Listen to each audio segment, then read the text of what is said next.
আসলে 4টা থেকে সোয়া 4টার দিকে আমি আমার অফিস প্রেসিডেন্টের রুমে দোতলায় বসা ছিলাম অফিসে। তো হঠাৎ অতর্কিতভাবে নাহিদ ছাত্রদলের যে সভাপতি, তার নেতৃত্বে প্রায় 30 থেকে 40 জন ছেলে হঠাৎ করে আমার রুমের ভিতরে ঢোকার চেষ্টা করছি। 10-20 জন ঢুকে গেছে। ঢোকার পরে কোনো কথাবার্তা নেই, কিছু নেই। তো রুমে ছিল মামুন, ছিল এক জুনিয়র আমার, ওরে নির্মম ভাবে মারপিট শুরু করে। তো ওরে নির্মম ভাবে মারপিট করতেছে, রক্তাক্ত, আর আমার টেবিলের কাজ যা আছে সব ভেঙে গেছে। তো ভাঙার পরে আমার উপর অ্যাটাক করতে চাইছে। অ্যাটাক করতে যাওয়ার পর তাদের মধ্যে কয়েকটা ছেলে আমার পূর্ব পরিচিত ছিল, তাদের আমার মামলা মোকদ্দমার আসামি ছিল, আমার এখানে দীর্ঘদিন তারা হাজিরা দিচ্ছে, যেই কারণে তারা আমার ব্যারিকেড দিয়ে আমার উপরে যাতে হাত না দিতে পারে এবং তারা আমাকে সরায় একপাশে রেখে দিচ্ছে। কিন্তু আমার রুম রক্ষা পায়নি, আমার আইনজীবী রক্ষা পায়নি। তাকে দোতলা থেকে টেনে হিসড়ে রক্তাক্ত অবস্থায় তাকে সিঁড়িতে নামানোর পথে আমার বাড়ির সাবেক সেক্রেটারি মোহাম্মদ লিটুটুল তাকে বাঁচানোর চেষ্টা করার পরে সে নিজেও মাথায় একটা বাড়ি গেছে, রক্তাক্ত হচ্ছে, হাসপাতালে দিচ্ছে। এরপরে অ্যাডভোকেট আনিস, তারপরে অ্যাডভোকেট আলামিন, মেয়ে লেডি লয়ার নাসরিন, সে ইনজিউর্ড হয়েছে। মাসুদ আমার ছোট ভাই, সে ইনজিউর্ড হয়েছে। পাশাপাশি আমার অফিসের যারা স্টাফ আছে তারা প্রত্যেকেই কম বেশি ইনজিউর্ড হয়েছে। তো আমি নিজেই কালকে থেকে কোর্টে নিরাপদ না। আমার সকল আইনজীবী যারা 500-600 আইনজীবী আছে তারা নিরাপদ না। তারা কালকে আদালত করতে পারবে কিনা তারা প্রত্যেকে আমার কাছে প্রশ্ন করেছে, স্যার আমরা কিভাবে কালকে আদালত করবো? আমরা নিজেরাই তো ইনসিকিউর, আমরা আদালতে আসবো কিভাবে? আমাদের সে নিরাপত্তা কে দেবে?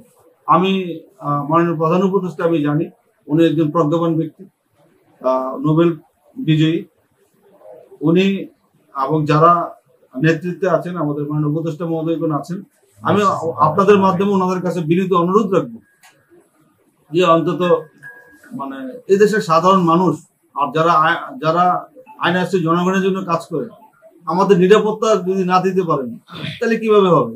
দেশ স্বাধীন হয়েছে, আপনাদের ভাষায়, আমাদের ভাষায়, সবার ভাষায় আমাদের স্বাধীন হয়েছে বলছি, কিন্তু এই স্বাধীন দেশে যদি এরকম বর্বরচিত ঘটনা ঘটে, যেটা বিগত 50 বছরের ইতিহাসে নরসিংদী বারে এরকম কোনো ঘটনা ঘটেনি। আমার সিনিয়র হচ্ছে বর্তমান আইনজীবী সমিতির সভাপতি কাজী নাজমুল ইসলাম স্যার। আমি স্যারের রুমে বসা ছিলাম। হঠাৎ করে এর মধ্যে 15-20 জন আউট লোক ঢুকে এটার ভিতরে আমাকে এলবাতের কি বিষয় শুরু করেছে। এই জন্য কি কারণে কোনো কিছু কথা বলতে কিছু নেই। আমি এখানে স্যারের রুমের সামনে, স্যারের টেবিলের সামনে ছিলাম। আমার ভাই ওরা এলবাতের কি বিষয় শুরু করছে। আমরা শান্তিপূর্ণ অবস্থানে ছিলাম, আমরা সকল নাশকতা প্রতিরোধে আমরা ছিলাম। কিন্তু আজকে গতকালকে মাধবদীতে একটি মামলা হয়েছে, সেই মামলা বাদীকে আইনজীবী সহ আওয়ামী লীগের পক্ষরা জোরপূর্বক তুলে এনে শেখ হাসিনা সহ জোরপূর্বক মামলা প্রত্যাহারের জন্য এরা জোরপূর্বক চাপ প্রয়োগ করে এরা এই কাজটি করেছে। আমরা যখন শুনতে পেরেছি বিগত দিনে আন্দোলন সংগ্রামে আমরা যারা রাজপথে ত্যাগ শ্রম দিয়েছি, আমি, আমার ভাই নরসিংদী জেলা ছাত্র দলের সাবেক সাধারণ সম্পাদক, আন্দোলন সংগ্রামের পরিচিত এবং পরীক্ষিত মুখ আব্দুর রফিক রনি, আমাদের শ্রদ্ধেয় বড় ভাই নরসিংদী জেলা বিএনপির আহ্বায়ক কমিটির সদস্য জাহিদ ভাই, ছাত্র দলের সাধারণ সম্পাদক মেহেদী হাসান রিফাত সহ এইখানে আমি মনে করি যে চেহারাগুলো আছে সবাই পরীক্ষিত বইলাই দলের টানে, ভালোবাসার টানে আমরা চলে এসেছি। তো শুরু করে নাম বলতে যাই, অনেক নামের বিষয় আছে।